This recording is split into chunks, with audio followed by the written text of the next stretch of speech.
रायगढ़ के राजा महाराज विक्रम सिंह बड़े ही प्रजाप्रिय व्यक्ति थे। वो हमेशा अपने प्रजा का ध्यान एक पिता की तरह रखते थे और अक्सर अपने मंत्री के साथ भेष बदलकर अपनी प्रजा का हाल जानने निकल पड़ते थे। एक दिन महाराज मंत्री से, मंत्री जी, कई दिन हो गए हैं, हमने नगर यात्रा नहीं की। आज चलकर देखते हैं कि नगर के क्या हाल हैं और हमारी प्रजा कैसी है। वो सुखी है या दुखी है, उन्हें कोई तकलीफ तो नहीं है। जी महाराज, चलते हैं। दोनों अपना रंग रूप बदलकर महल से निकल पड़ते हैं। चलते चलते दोनों नगर की उस बस्ती में पहुंच गए जहां पर राजा के नगर के सबसे गरीब लोग रहते थे। वहां एक घर के बाहर, मंत्री जी, ये गाना गाने की और हंसने की आवाज क्या आपने भी सुनी? जी महाराज, ये आवाज तो इस घर के अंदर से ही आ रही है। चलिए उस खिड़की से घर के अंदर देखते हैं। दोनों घर की खिड़की से छुपकर अंदर की तरफ देखते हैं। वहां एक पति पत्नी भगवान की प्रार्थना कर रहे होते हैं। मंत्री जी, इन्हें देखकर तो लगता है कि ये काफी गरीब दंपत्ति हैं और उनके घर की दशा देखकर ये भी समझ आता है कि जीवन बड़ी मुश्किल से चल रहा है। फिर भी ये दोनों कितने प्रसन्न हैं। बिल्कुल सत्य कह रहे हैं महाराज, मैं भी यही सोच रहा हूं। भला इन्हें किस चीज की प्रसन्नता है? तभी मंत्री के पैर से खिड़की के बाहर रखी ईंटों की ढेर गिरती है, जिससे आवाज हो जाती है। घर के अंदर से आवाज आती है, कौन है? कौन है वहां? हम एक यात्री हैं और यहाँ से गुजर रहे थे।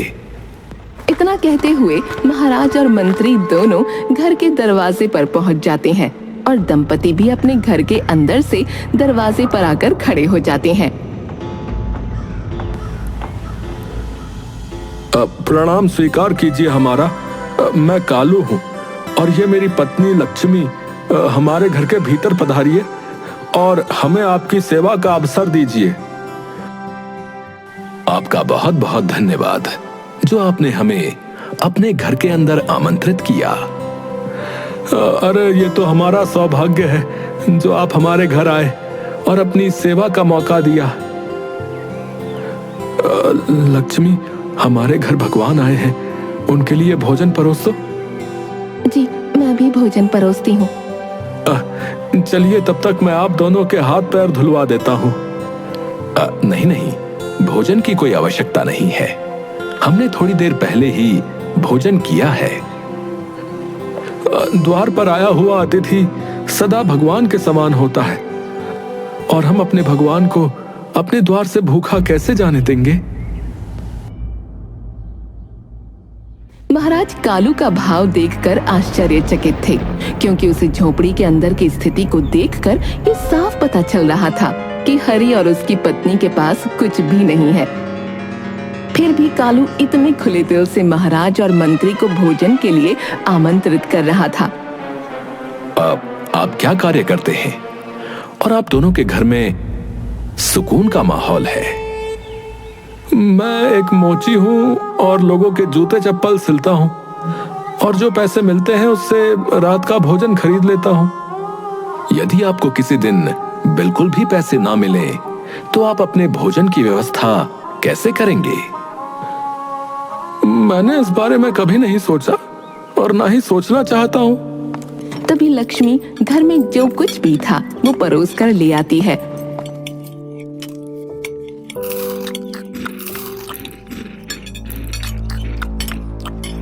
मैं ज्यादा पढ़ा लिखा तो नहीं हूँ, परंतु इतना अवश्य जानता हूँ कि यदि ईश्वर एक रास्ता बंद करता है तो कई दूसरे रास्ते हमारे लिए अवश्य खोल देता है और फिर सब कुछ वैसा ही होता है जैसा हमारे लिए सही होता है। महाराज और मंत्री दोनों ही बड़े आश्चर्यचकित थे।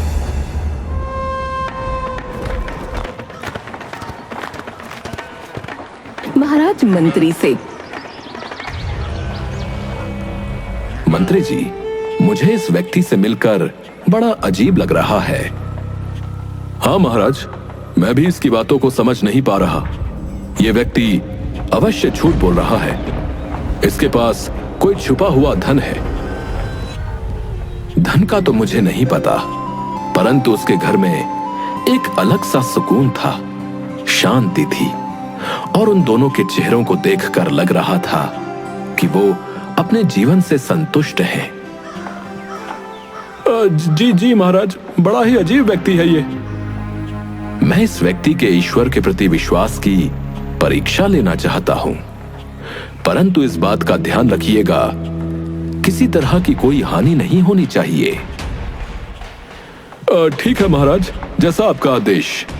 अगली सुबह महाराज राज्यसभा में मंत्री से, मंत्री जी, पूरे नगर में यह आदेश दे दिया जाए कि कोई भी व्यक्ति सड़क पर जूते और चप्पलों की मरम्मत नहीं कर सकता है। जो आदेश महाराज। थोड़ी देर में पूरे नगर में खबर फैल गई। ये कैसा आदेश दे दिया महाराज ने? यदि हमारे जैसे और भी लोग सड़क पर जूते और चप्पलों की मरम्मत नहीं करेंगे तो हमारा घर कैसे चलेगा? हमारी रोजी रोटी कैसे चलेगी? लक्ष्मी, धैर्य रखो और बिल्कुल भी फिक्र मत करो। हमारे जीवन में पहले भी तो समस्याएं आई हैं। क्या हमें उन समस्याओं का समाधान नहीं मिला है? बताओ। मिला है, परंतु इस बार तो ये समस्या बहुत बड़ी लगती है। बिल्कुल फिक्र मत करो, सब कुछ ठीक वैसा ही होगा जैसे सब कुछ होना चाहिए। कालू नगर में इधर उधर कुछ काम की तलाश करने लगा। तभी उसे प्यास लगी। उसने देखा कि एक आदमी चौराहे पर बैठा लोगों को मटके से पानी पिला रहा था और लोग उसे कुछ पैसे दे रहे थे। कालू उस व्यक्ति के पास जाकर, भाई, क्या मैं आपसे एक प्रश्न पूछ सकता हूँ? हाँ हाँ, जरूर पूछिए। क्या पूछना चाहते हैं आप? क्या पानी बेचकर भी पैसे कमाए जाते हैं? जरूर कमाए जाते हैं। देखिए, मैं आपके सामने जीता जागता उदाहरण हूँ। कालू तुरंत अपने घर वापस जाता है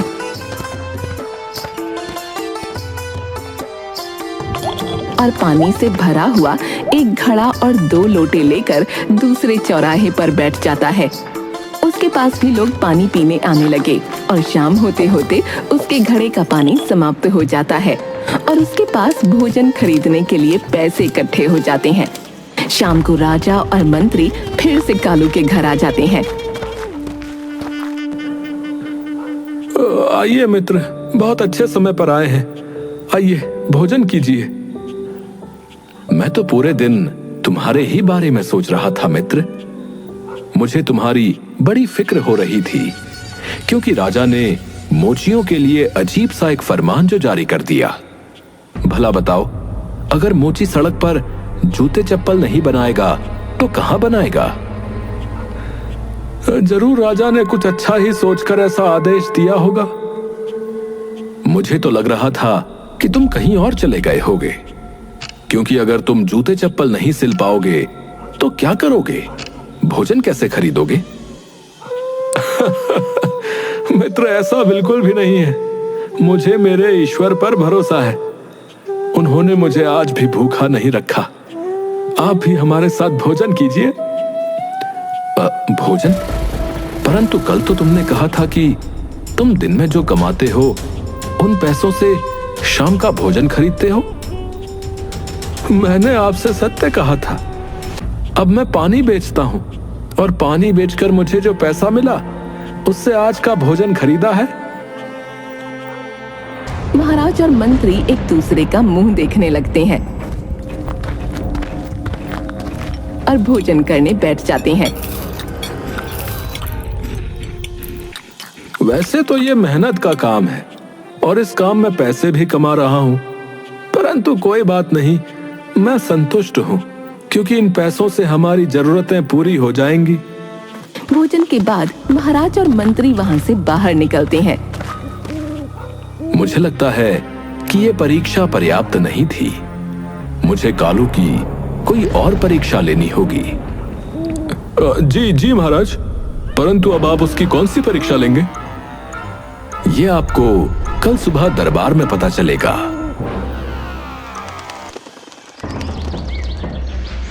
दूसरे दिन दरबार में महाराज फिर से एक नया आदेश देते हैं।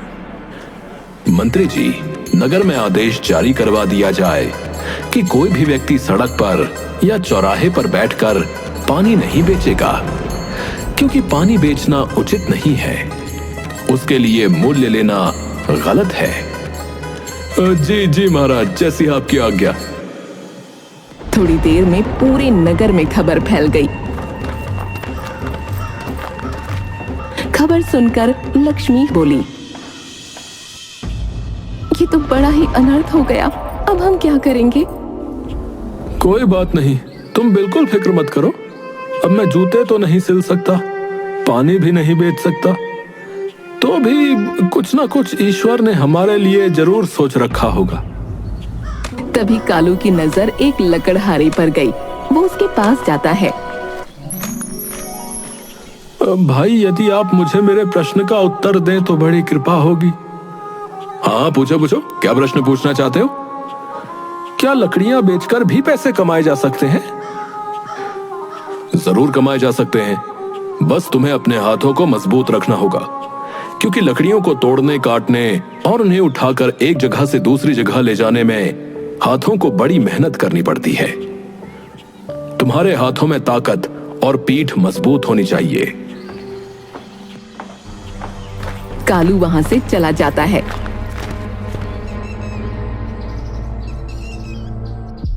और रात के वक्त राजा और मंत्री फिर से कालू के घर पहुंच जाते हैं। कालू, तुम कैसे हो? मैंने आज फिर से राजा का एक नया फरमान सुना और फिर से मुझे तुम्हारी फिक्र हुई। अब तुम क्या करोगे?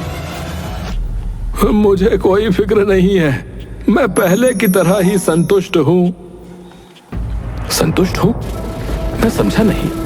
तुम्हारे भोजन की व्यवस्था कैसे होगी? तुमने तो अपने भविष्य के लिए कुछ भी नहीं जोड़ रखा है। मैंने एक नया व्यवसाय शुरू किया है। नया व्यवसाय? कैसा नया व्यवसाय? मैंने लकड़ियां काटकर बेचना शुरू किया है और उसमें मुझे अच्छा पैसा मिल रहा है। काफी कुछ बदल गया है जीवन में, परंतु सब कुछ ठीक है। मैंने दिन भर लकड़ी काटकर इकट्ठा करके शाम को बाजार में बेच दिया और जो पैसा मिला उससे चावल और खाने की अन्य सामग्री ले आया। राजा को बड़ा आश्चर्य हुआ और वो बिना भोजन किए ही कालू से विदा लेकर निकल जाते हैं। महाराज मंत्री से, मंत्री जी, बड़े आश्चर्य की बात है, कालू इस परीक्षा से भी बाहर निकल गया। मुझे लगता है अब मुझे कोई और परीक्षा लेनी होगी। महाराज, अब आप उस गरीब मोची को उसके हाल पर छोड़ दीजिए। ऐसे कैसे? मुझे पता करना ही होगा, और यदि वो जो कुछ कहता है या जो कुछ हमें दिखता है बस वो सत्य है, तो ये हमारे लिए बहुत ही काम की चीज है। हमें इसके बारे में अवश्य पता होना चाहिए। अगले दिन महाराज ने एक नई घोषणा कर दी। सभी लकड़हारों को राज्य के रक्षक दल में शामिल किया जाएगा। अब कालू राजा के महल के बाहर हाथ में तलवार लेकर पहरा दे रहा था। कुछ समय बाद कालू अपने दल के प्रमुख के पास जाता है। सरकार, हमें दिहाड़ी कब मिलेगी? आपको वेतन माह के अंत में मिलेगा। यहाँ आपको रोज की दिहाड़ी नहीं मिलेगी। कालू के साथ वहाँ अन्य लकड़हारे भी थे। अरे ये तो बड़ा अनर्थ हो जाएगा। हम पूरे माह क्या करेंगे? अपने परिवार को कैसे संभालेंगे? दल के प्रमुख ने कोई उत्तर नहीं दिया और वहाँ से चला गया। कालू शाम को बिना सामान लिए घर पहुँचता है और लक्ष्मी को सारी बात बताता है। अब हम क्या खाएंगे? हमारे पास तो रात के लिए एक दाना भी नहीं है और ना ही पैसे हैं। हम क्या करेंगे जी? कालू कुछ समय मौन रहता है और अगले ही पल कालू लक्ष्मी से बोला, तुम फिक्र मत करो, मैं अभी पैसों का इंतजाम करके वापस आता हूँ। कालू अपनी चांदी की तलवार एक सुनार के यहाँ बेच देता है और पैसों से 1 माह के लिए भोजन पकाने का सामान लेकर वापस आता है। लक्ष्मी, ये 1 माह के लिए भोजन की सामग्री है। अब जब 1 माह बाद वेतन मिलेगा तब हम उस वेतन से अगले माह के लिए भोजन का इंतजाम कर लेंगे। लक्ष्मी खुशी खुशी भोजन पकाने लगती है और दूसरी तरफ कालू लकड़ी से एक सुंदर और हूबहू वैसी ही तलवार बनाने बैठ जाता है जैसी उसने बेची थी। तभी राजा फिर से आता है और उस समय कालू खुशी से गाना गा रहा था। क्या बात है मित्र, आज तो तुम ज्यादा ही खुश लग रहे हो, जबकि मुझे तो लगा था कि तुम बहुत परेशान होगे, क्योंकि मैंने राजा का नया आदेश सुना और जहां तक मैं जानता हूं राजमहल में काम करने वाले लोगों को माह में 1 बार वेतन मिलता है। अब तुम 1 माह तक क्या करोगे? कैसे भोजन करोगे? मित्र, मैंने चांदी की तलवार बेचकर एक लकड़ी की तलवार बना ली। अब भी सब कुछ वैसा ही है जैसा होना चाहिए। सब कुछ ठीक है और आपका बहुत बहुत धन्यवाद जो आप मेरी इतनी फिक्र करते हैं। राजा और मंत्री कालू से विदा लेकर महल वापस आ जाते हैं। राजा मंत्री से, मुझे अभी भी इस व्यक्ति के ईश्वर पर अटूट विश्वास पर संदेह हो रहा है। कल मुझे इसकी एक और परीक्षा लेनी होगी। दूसरे दिन महाराज कालू के प्रमुख को आदेश देते हैं कि वो हरी से गर्दन काटने को बोले। कालू का प्रमुख कालू से, तुम अपनी तलवार लेकर चलो। तुम्हें आज से शाही जल्लाद बना दिया गया है और महाराज ने एक चोर को मृत्यु की सजा सुनाई है। तुम्हें अपनी तलवार से उसकी गर्दन को अलग करना होगा। मैंने कभी किसी का सर नहीं काटा और मैं ये करना भी नहीं चाहता हूँ। क्या इस कार्य से बचने का कोई विकल्प नहीं है?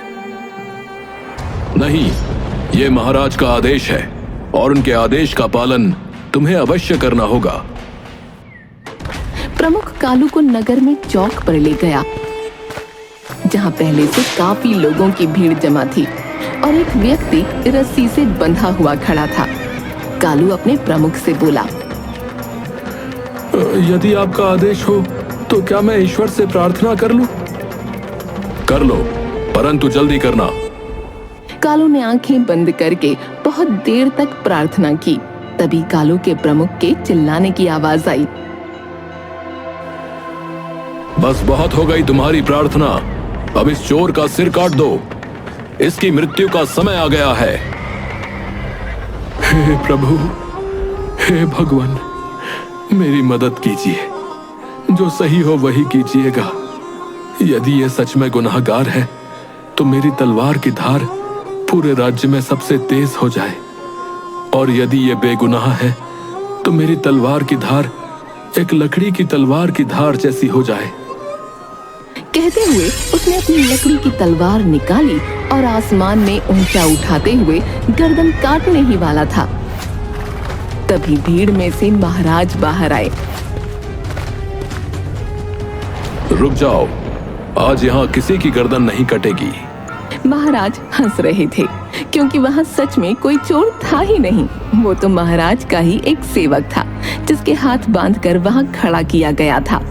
कालू ने महाराज को पहचान लिया। अरे, आप तो वही यात्री हैं। मतलब आप यात्री नहीं, एक राजा हैं। और तुम एक समझदार और ईश्वर में विश्वास रखने वाले व्यक्ति हो। आज से हम तुम्हें अपना शाही सलाहकार नियुक्त करते हैं।